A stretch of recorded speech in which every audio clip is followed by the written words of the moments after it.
noches. ¿Se me escucha?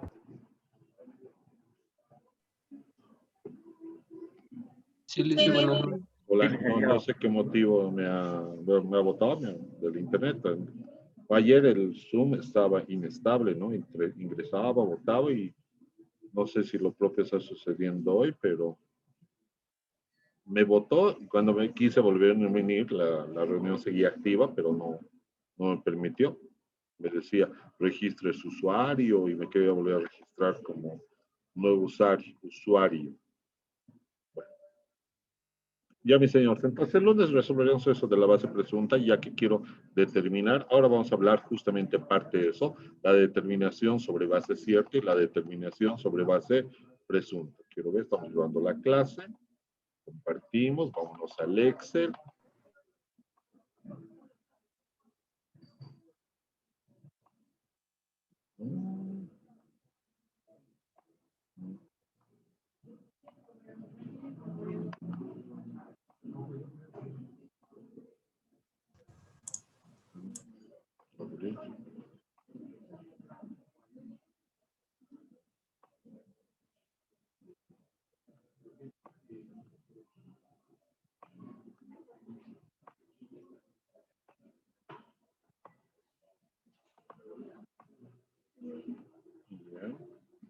Tampoco me permite abrir este Excel. O sea, no me permite compartir. Lo abro. Se llega a ver, ¿no? El ciclo tributario, pero se queda como Licenciado, imagen. no se lo puedo escuchar. No, licenciado, no se ve. Ya. A ver, primero audio.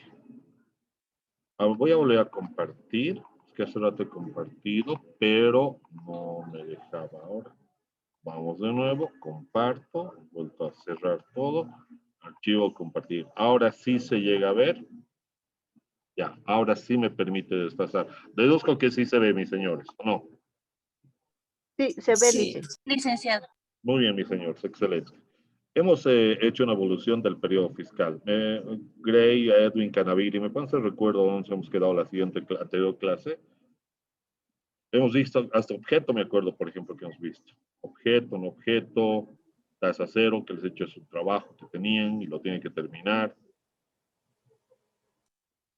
Sí, licenciado, estamos hablando también del tema de los autos de lista de Perdón, un cargo. poquito más fuerte, ¿me escucha? ¿Me dices? Disculpe, sí, me acuerdo justamente eso del objeto exento, y después también nos está empezando a hablar un poco del tema de la vista de cargo, los 20 días de auto de vista, todo ese tema. Ya, o sea, nos La hemos vista de quedado en el cargo. periodo fiscal. Sí, licenciado. Ya, bueno. Para todo contribuyente, vuelvo a repetir, la lectura del Código Tributario que tiene que ser recapitular, así como la Ley 843, establece que todo periodo fiscal tiene un plazo para pagar. En ese plazo puedes presentar la declaración jurada. Lo puedes presentar el primer día o el último día del plazo establecido. Ejemplo, en el periodo fiscal de enero tienes del 1 al 13 de febrero. Si el día cae feriado, se recorre al primer día hábil.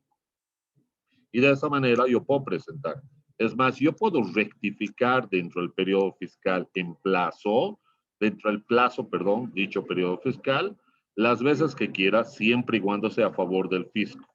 Ya vale decir que suba las ventas o disminuya las compras, o en el IVE disminuya los egresos o aumente los ingresos, o en conclusión, suba el margen de utilidad, la base imponible. Vale decir, de cualquier formulario, por ejemplo, del formulario 608, voy a subir la base del impuesto determinado de retenciones de RCIVA dependientes. De esta manera yo podría tener rectificatorias las veces que quiera. Un 520, que mi base bruta no era 100,000, era 130,000, entonces de mi importe de ingresos netos del IVA, ¿sí? No era 100,000, era 120,000, o poder rectificar.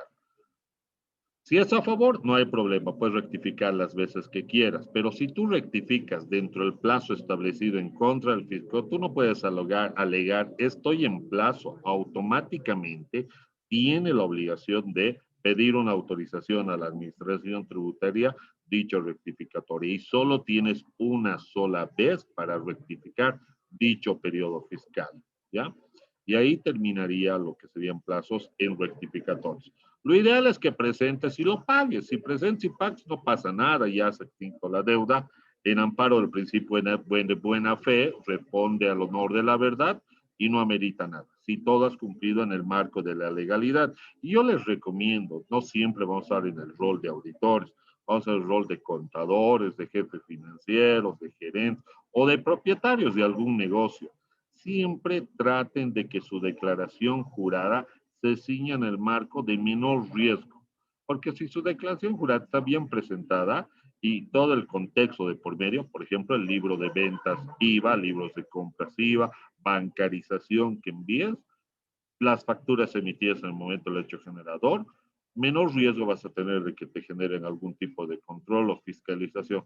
Y si van a encontrar errores, van a ser de cuantía mínima, no relevante, que no va a crear una incidencia a la continuidad del negocio por una contingencia tributaria. Es bien importante que contemplen eso. El hecho de ser contador y no soy dueño del negocio, ¿saben cuáles son los contadores que terminan jubilando o ascendiendo las empresas? Los que se comprometen a favor del empresario, los precautelan el bienestar del establecimiento. Aquí nos trata de declarar y dicen son 120,000. Qué gestión de eficiencia. Y hoy en día la gente no busca simplemente el cumplimiento de sus labores. Busca cómo tú puedes ayudar a la reducción de costos. Lo mismo harías tú como propietario de un negocio. Si tu personal te apoya, indiscutiblemente va. Entonces, la concepción del conocimiento tributario va en ese sentido. Minimizar el riesgo tributario como tal. El hecho que declares, por ejemplo, un importe y no lo pagues en plazo, está lindo, ¿no? Dice, he declarado, no pago IDF, pero no lo has pagado. Hemos señalado en conformidad del artículo 108, ese es un título de ejecución tributaria. Vale decir, ya es imprescriptible, no tiene que hacer nada la administración tributaria, puede directamente notificarte tu TIET y embarcar o congelar tus cuentas bancarias, porque ya es un título de ejecución tributaria. Ahora, de por sí una declaración jurada, declarada y no pagada, lo único que busca es el importe que tú has declarado. Y por ende, cuando tú pagues, vas a pagar con actualización y con interés. Tributo, actualización e interés. ¿Qué pasa con el IDF? No, el IDF has presentado en plazo. ¿Y qué pasa con la sanción por omisión de pago? Ah, tienes razón. La declaración jurada no tiene el acápite sanción por omisión de pago. ¿Cómo la administración tributaria cobra este importe? Te lo hace notificándote, obviamente, mientras no esté prescrito. Porque si está prescrito, solo pagas tributo, interés de actualización de la declaración jurada. No ha lugar la sanción por omisión de pago. Y yo he visto muchos casos que hay declaraciones juradas declaradas y no pagadas, pagan el tributo, la actualización de interés y les cobran la sanción por omisión de pago. No tendrían por qué. Si son de periodos prescritos, si son de periodos anteriores, ahorita vamos a ver la prescripción de los 8 años. Entonces, durante los 8 años vigentes, tiene la obligación la administración tributaria de interrumpir la prescripción no del tributo, porque ya está en la declaración jurada, sino de la sanción por omisión de pago.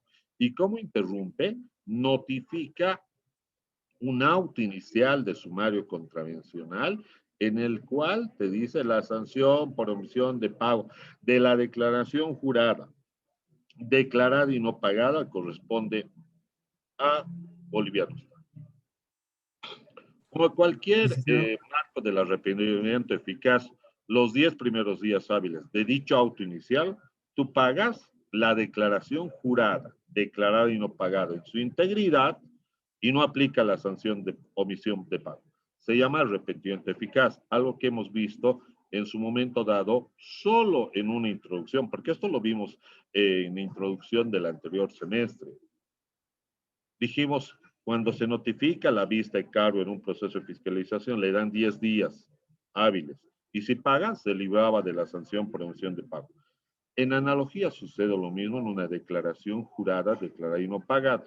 Si no te notificaron el auto inicial, no tienes por qué pagar la sanción por omisión de pago, que es la multa del tributo actualizado. Y si te notifican y tú pagas los 10 primeros días hábiles, tienes el marco del arrepentimiento eficaz. Pues aquí está la sanción por omisión de pago en declaraciones juradas de declarar y no pagar. Se efectúa mediante la notificación de un auto inicial de sumario contravencional. Lo que busque la sanción por omisión de pago. Tengo 15 alumnos faltantes en clase. ¿Ya? De esa manera. Ahora, si no te notificaron y hoy día dices, mire, usted tiene una declaración jurada, declarada y no pagada de bolivianos 380 del 2007, represcrito para la sanción por omisión de pago, pero no como tributo, porque lo has declarado. Tú pagas este tributo de 2007 de su fecha de vencimiento al día de hoy, con actualización 3, pero no tienes por qué pagar la sanción por omisión de pago. No tiene que pagar, muéstrame la resolución sancionatoria, porque el siguiente documento, después del auto inicial de sumario contravencional, viene la resolución sancionatoria. Ese es un título de ejecución tributaria que interrumpe la prescripción. Entonces yo le voy a decir dónde está la resolución sancionatoria del auto inicial de sumario contravencional que interrumpió la prescripción de esta sanción por omisión de pago, de esta declaración jurada, declarar y no pagar. No hay, entonces no pago. O sea, tenemos que tener muy cuidadosos. Fíjense, un léxico medio proligio, es largo. El estar explicándole al funcionario y él te va a entender. Él te va a decir, sí, no, es que recién está pagando, pero usted tenía que interrumpir la prescripción solo de la cuota parte de la sanción por omisión de pago. Esto es solo por el tributo, la declaración jurada según el artículo 109. Ahora, también puedes tú presentar en plazo, declarar y no pagar. Al tú declarar y no pagar, puedes pedir un plan de pagos. O sea, en vez de que estar esperando que impuestos venga con título de ejecución tributaria, te acuse con título de ejecución tributaria, te notifique un auto judicial, tú dices, voy a pedir un plan de pagos. Al pedirte un plan de pagos, hasta 60 cuotas, 36 cuotas, la resolución administrativa que autorice el plan de pagos se vuelve un título de ejecución tributaria. A simple incumplimiento de dicha resolución administrativa con las condiciones que te da la CRNDES de planes de pago, por ejemplo, que todavía no estamos haciendo lectura, en su momento lo haremos, pero 2 cuotas incumplidas, una diferencia más del 5%, si mal no me equivoco, ahorita estoy hablando de memoria también esa parte. Si incumples esos parámetros, automáticamente se vuelve un título de ejecución tributaria. Ojo, y lo gracioso, que en esa declaración, en esa resolución administrativa de sanción administrativa de autorización de plan de pagos, te dice, de por sí, el reglamento, la ley y el decreto dice, de por sí se activará la sanción por omisión de pago. En la resolución administrativa ya incluye la sanción por omisión de pago. Te está diciendo, mira, no te vamos a notificar, es como que directamente es una resolución sancionatoria. O sea, ya de por sí la declaración jurada es un título de ejecución tributaria, declarado y no pagado, lo reemplazamos por una resolución administrativa, la cual va a cobrar el tributo, por ende, imprescriptible, porque interrumpe la prescripción, más la sanción por omisión de pago, por default. O sea, yo dejo de pagar y se cae mi plan de pagos, es un título de ejecución tributaria, pero por el tributo, con sus accesorios, actualización de interés, más la sanción por omisión de pago. Es más, el reglamento dice que, y eso es bien sano, que la sanción por omisión de pago será por el tributo impago. No sé, un ejemplo, yo tenía 60 cuotas y he pagado 41 cuotas. Entonces me queda 39 cuotas que se paga con la fórmula valor presente neto, artículo 47 del Código Tributario.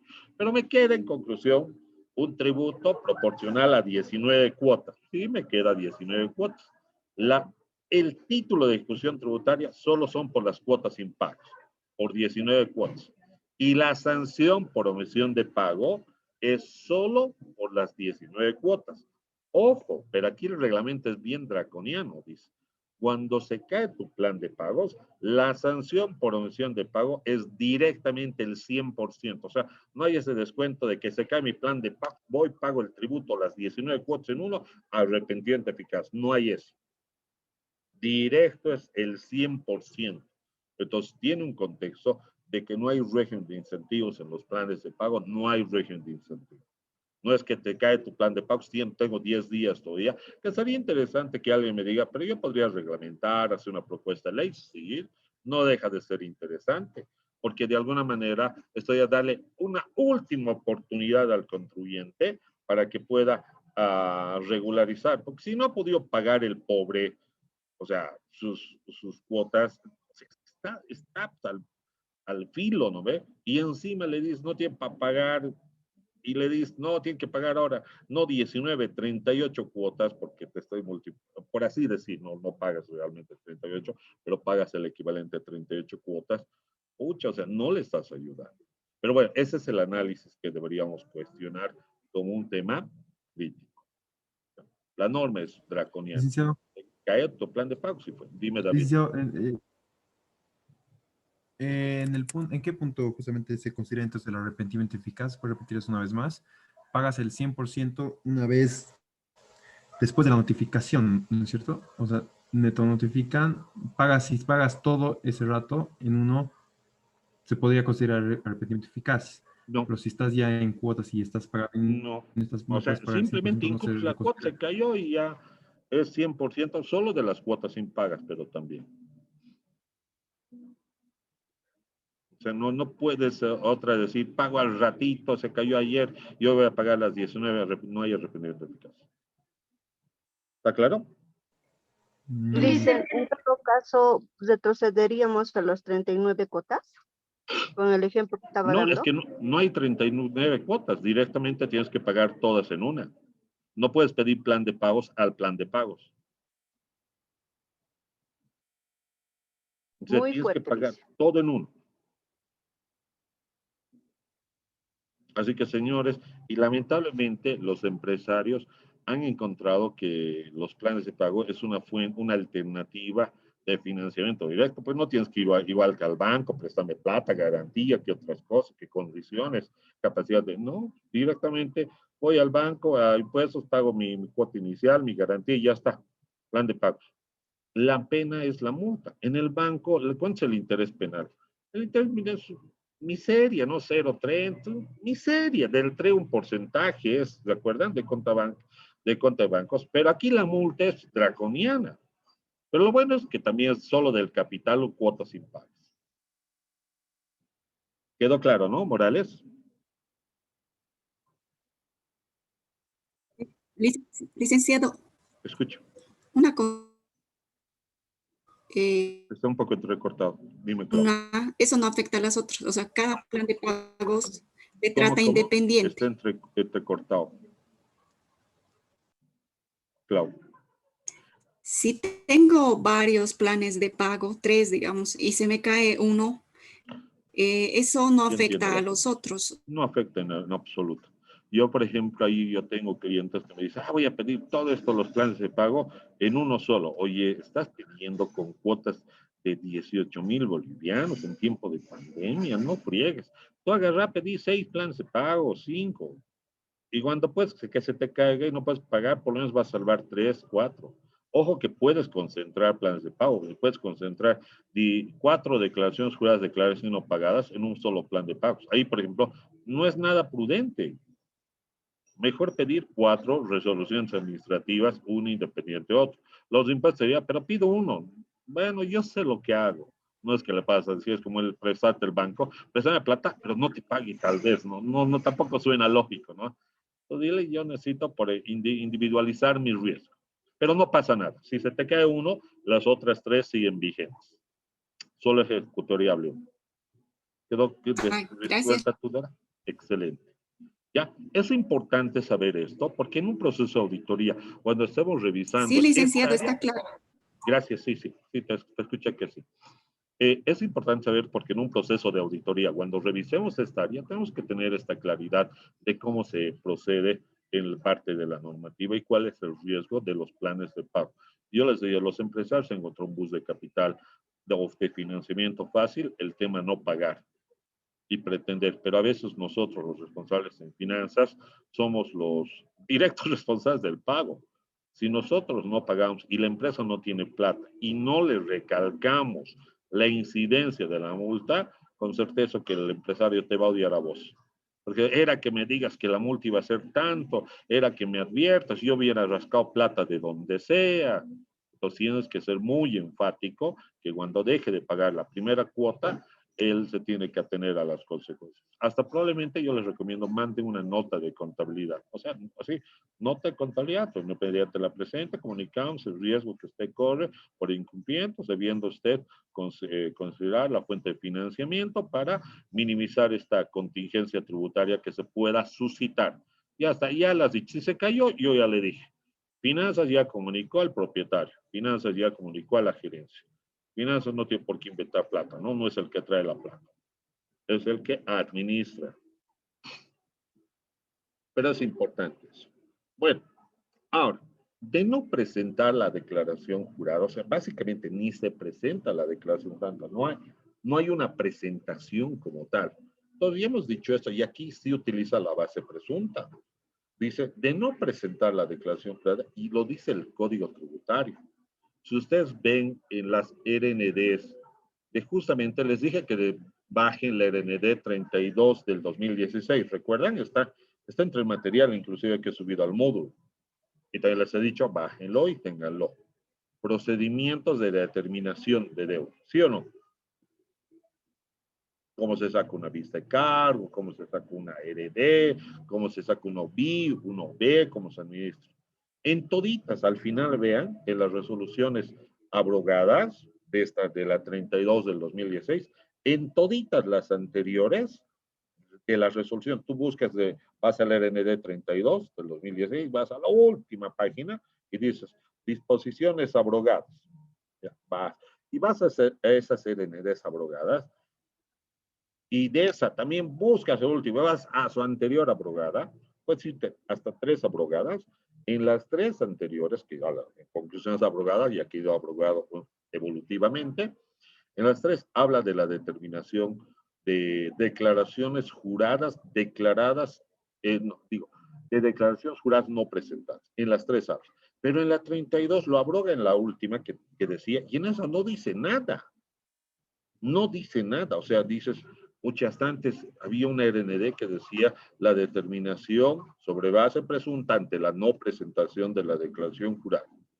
Pero ¿cómo puede no decir nada si antes decía ante este procedimiento, ante la no presentación? Y claro, tienes razón, porque las anteriores RNDs que sí decían eran un control C, control V de lo que la ley 2492, Código Tributario, y su decreto supremo 27310 reglamentaban. O sea, esto está reglamentado en ley y decreto. ¿Para qué voy a volver a reglamentar en una RND siendo simplemente redundante? Ya que la ley y el decreto lo desarrollan en extenso. Entonces, simplemente en la 32 del 2016 no habla nada de la forma de determinación sobre base presunta. No deja de ser anecdótica la explicación, por si acaso, a las personas que son acuciosas en la lectura van a encontrar este pequeño despacio. Con un control F ahora podrían encontrar, pero es que así tienes que ser de acucioso. Comparar 2 normativas, llegado un momento, con otra normativa. Y les digo, ahí sí se genera la experticia, el análisis. Comparar el sistema de facturación virtual con el anterior sistema de facturación. ¿Cuáles son sus diferencias? ¿Cuáles son sus mejores? Estoy hablando en un sentido de madurez tributaria en el devenir del tiempo. Eso es lo que tienen que hacer. Bueno, rescato lo anecdótico. Y bueno, en conclusión, aquí está el reglamento acá, en esta RND. Antes, otra forma de determinar, yo preguntaba a los alumnos, antes de darles las pautas, decía cómo se determina. Y me decía, en esta RND, no falta el que tiene la capacidad de buscar muy bien en Google o información. Y eso en Google está todavía, recuerdo. Ustedes buscan en Google, les mando una RND, pero les manda la anterior, la que está abrogada con la 32 del 2016, y en una página de impuestos de una institución privada, quiero decir, de una empresa consultora, que es buen análisis, pero no tiene la obligación de estar sacando análisis actualizados, ¿no ve? ¿O no? Eso es responsabilidad de nosotros, así que no es su culpa de él. En su momento dado, fue una buena pestaña de información, ¿o no? en su momento dado fue una buena pestaña. Entonces, bueno, hoy estoy cambiando la metodología, les estoy contando como una anécdota. Como la ley y el decreto reglamenta, dice, cuando no presentes declaración jurada, simplemente vamos a sacar el promedio en función de las últimas 3 declaraciones juradas. Y dependiendo cómo seas, pues obviamente utilizaremos, si eres anual, utilizaremos las 3 anuales, si es trimestral, las 3 trimestrales, si eres mensuales, las 3 mensuales. ¿Ya? Y vamos a emitir una vista de cargo con ese importe presunto. Y una vista de cargo es una presunción de deuda. Ojo, de por sí la vista de cargo, lo voy a repetir más adelante nuevamente, una vista de cargo tiene por ley un plazo de 30 días para ser pagado o presentar los descargos. No es un título de ejecución tributaria, es una intención de cobro. O sea, solamente te está diciendo, parece que debes, más nada, no te están aseverando. O sea, vale decir que en esos 30 días tú, por ejemplo, puedes presentar la declaración jurada extrañada. Obviamente, adjuntando tus facturas de ventas, adjuntando tus facturas de compra y pagando tu incumplimiento a deber formal por presentación fuera de plazo. Lo estás haciendo fuera de plazo. Como es una sanción directa, lo pagas en el mismo formulario del IVA. Hay un espacio, como os podéis ver en Tribuno, que se llama IDF por declaración jurada presentada fuera de plazo dentro del cálculo de la deuda tributaria. ¿Ya? Entonces pagas y se descargó, pues entonces la administración tributaria verifica, dice, mande su libro de compras, te va a agregar un poco más, mande su libro de compras, va a pagar ahí por ejemplo, por no mandar tu libro de compras y de ventas, mediante la oficina virtual que facilitó. La oficina virtual automáticamente te va a cobrar un IDF, pero este IDF no lo puedes pagar en el formulario del IVA. Tienen que notificarte un auto inicial de sumario contravencional, parecido a este, pero aquí lo que va a querer cobrar el auto inicial de sumario contravencional es un IDF. Libro de compras, libro de ventas, presentado fuera de plazo. ¿Se acuerdan? Tanto la sanción por omisión de pago como el IDF estaban catalogados en el grupo de contravenciones. Entonces, esta contravención también te lo van a pedir por fuera, obviamente. Y eso lo va a hacer la administración tributaria para descargarte en plenitud en tu vista de cargo. Van a decir, vaya, presente. Y no te va a demorar mucho. Vas y hasta los funcionarios de control preventivo, te va a decir, ¿qué va a pagar? Voy a pagar este IDF y te dan un número del sistema, vas, pagas con esa codificación en boleta de pago 1000, vuelves y ellos ya luego hacen firmar el auto inicial de sumario contravencional, adjuntan el documento pagado y está extinta la deuda. Ahora, ¿y qué pasa si no presento la vista de la declaración jurada? Ah, bueno, termina los 30 días de la vista de cargo, impuestos por norma tiene 60 días más para presentar, para elaborar la resolución determinativa. Tiene 60 días después de los 30 días para emitir y notificar la resolución determinativa, que ese sí es un título de ejecución tributaria. Ese sí es un título de ejecución tributaria que tú tienes que presentar. Bueno, pero que te van a notificar. Interrumpe la prescripción. Obviamente puedes impugnar esa resolución determinativa. Tienes 20 días vía administrativa, 15 días vía judicial. Puedes impugnar, pero también tienes que alegar por qué no has presentado los descargos. Puedes alegar pruebas de reciente obtención, que recién tuviste conocimiento del mismo, ¿no? Que no tenías la documentación de tus declaraciones juradas, de tu libro de compra, libro de ventas o las facturas propiamente dicho, que recién recuperaste. ¿Y cómo lo vuelves pruebas de reciente obtención? Tiene que haber un notario de fe pública que dé fe, una evidencia certificada que la documentación recién está apareciendo, para que sea valorada dicha declaración jurada en una etapa de impugnación. ¿Ya? Bueno. Y si no hago esto, no impugno nada y no presento, pues ya se vuelve título de ejecución, pasa los 20 días, tarán, la sanción está con el 100%, pasó los 20 días. Si impugna, ojo, si impugnas, podías pagar. Ojo que aquí, una vez notificada la vista de cargo, la sanción por emisión de pago ya se activa porque está mediante un título de ejecución tributaria. Estás cambiando descargo, ellos toman un importe mayor. Ahora, obviamente tú dices, no, ni el promedio es 3 meses, su promedio es 38,000. De mí, mira, mis facturas de venta son 99,000. Ah, claro, está bien, pues vas a presentar un alegato de esa declaración y vas a dar arrepentimiento eficaz. Controversial, porque impuesto no te va a poder notificar la sanción de retención de pago de los 99,000, solo de los 33,000 que hubiera determinado como promedio.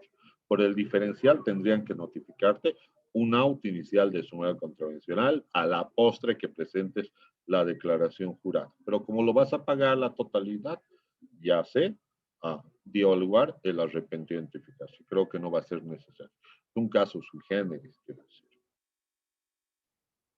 Ahora, ¿y qué pasa si la empresa no tiene movimiento? ¿De dónde saca el promedio? La normativa establece, cuando no tengas movimiento, vamos a sacar el promedio de los últimos 3 periodos con movimiento. Bueno, aquí puse meses porque estaba dando como ejemplo el IVA. En general, casi todo se enfoca más en el IVA, por característica muy común, pero de los últimos 3 periodos fiscales, según el tributo, y vamos a determinar que ese promedio es el presunto de tus ventas. Uy, olvídate, pues ahí ya estás, a menos que seas tú la segunda o realmente seas la primera, no te va a estresar mucho. ¿Está claro? Y eso se vuelve un título de ejecución tributaria.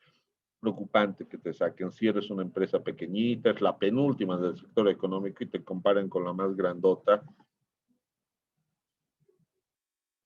Es draconiana la multa, ¿ya? Bueno, y lo otro es notificar directamente la resolución determinativa, obviamente si no.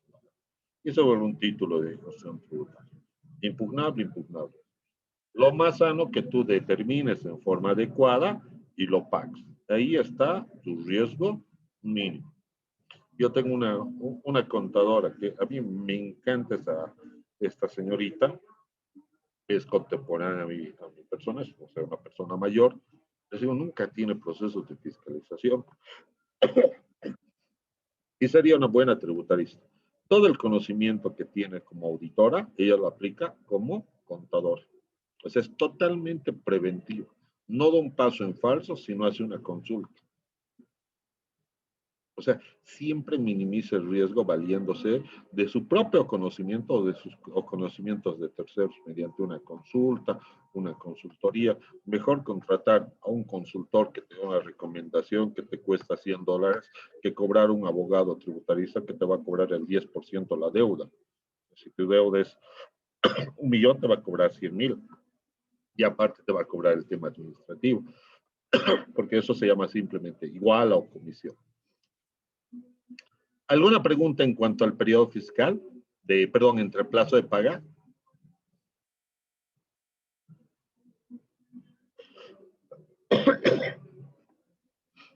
Creo que queda claro.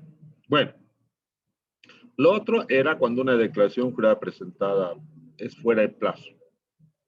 Vale decir que tu declaración jurada no lo pagas en el plazo establecido, sino lo pagas un día después. Dicho tributo, y es importante para los informes, dicho importe, el tributo adeudado más la actualización se conoce como tributo omitido.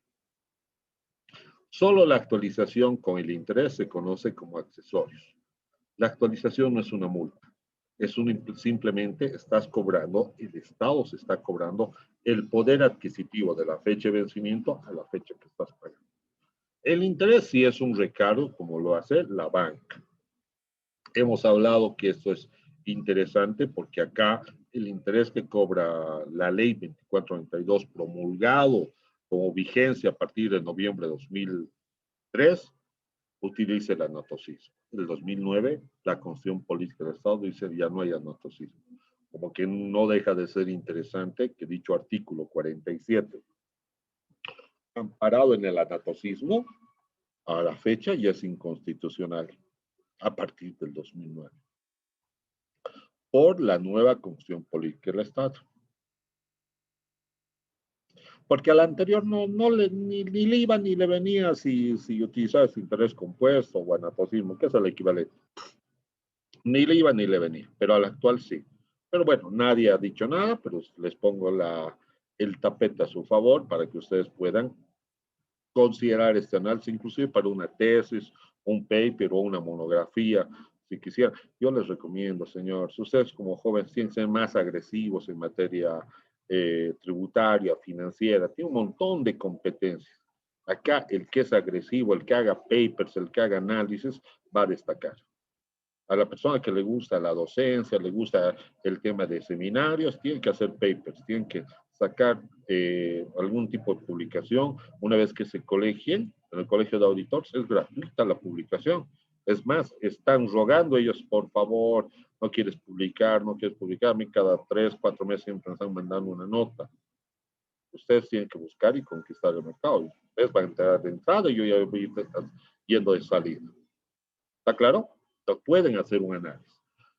Señores, y el incumplimiento de deber formal, por si acaso, es una multa, junto con la sanción por omisión de pago. Esos dos son multas. ¿Ya? Son IDFs y son multas. Este IDF hemos dicho que es sanción directa y lo puedes pagar directamente en la declaración jurada, ¿o no? Bueno, dicho esto, obviamente, como soy el arrepentimiento eficaz antes de la visa cargo, antes de los 10 días, no aplica. ¿Yo puedo rectificar fuera de plazo? Claro que puedo rectificar las veces que quieras. Algo que presentaste en plazo, lo puedes rectificar fuera de plazo. ¿Sí? Puedo presentar fuera de plazo y rectificar también. Aquí lo presentaste fuera de plazo, pagaste el IDF fuera de plazo y rectifico. La rectificatoria, por la cuota parte, como hemos visto en los ejercicios, por la cuota parte que rectificaste y subió el impuesto determinado, pagas la actualización y el interés. No aplique el IDF por declaración jurada fuera de plazo. No es fuera de plazo. Y si lo hiciste, ya lo pagaste al principio. Y si lo presentaste en plazo, no tienes por qué pagar porque se presenta en plazo. Sí había una multa por rectificatoria que incrementaba el impuesto determinado. O sea, tú bien a favor del fisco, voy a pagar más plata y te multan. Hoy en día ya no te multan. Y claro, ¿saben por qué surgió esta multa? Porque hasta el 2002, 2001, 2002, ¿saben qué hacían los bandidos de los contadores? Presentaban su declaración jurada en cero, así en cero, como sabían que no tenía multa por rectificar impuestos determinados, 3, 4, 5 días después presentaban el importe rectificado, aunque el interés y la actualización era mínimo. Es más, yo digo, había contadores que recibían, no sé, 420,000 bolivianos, escuchen bien, no, lo declaraban en cero. Lo llevaban un DPF, 15 días, a un porcentaje del 4%, le pagan impuestos 2% y el plus era para su favor. Entonces, era, les digo, un negocio, pero bárbaro. Ahí el gobierno se cabrió y el 2003 dijo, no, ¿sabes qué? Presente fuera de plazo y rectifica luego y por cada rectificatorio. Claro, en el devenir del tiempo y la historia, uno se va poniendo a pensar y dice, oye, por rectificar, por poner a favor del fisco, voy a pagar un IDF. No suena justo, ¿no? ¿O no? Entonces, bueno, han cambiado los tiempos, han cambiado los contadores, ya no hay esta multa. No significa que me hagan eso, ¿no? Cuidado que reciban tributos, ustedes lo declaren en cero, en plazo, ya está, luego rectifico y vaya a guardar la plata en otro lado. No, eso no estoy diciendo que deba hacer. Cuidado que las cosas malas no se deben aprender, ¿no? Bueno, y si yo rectifico fuera de plazo, automáticamente, solo con autorización del fisco y una sola vez, igual que en plazo. ¿Y qué pasa si yo presento una declaración jurada rectificatoria que era con autorización y no lo pido porque el sistema te hace? Te dice no se dará por presentado, no se considera como presentado, pero sí se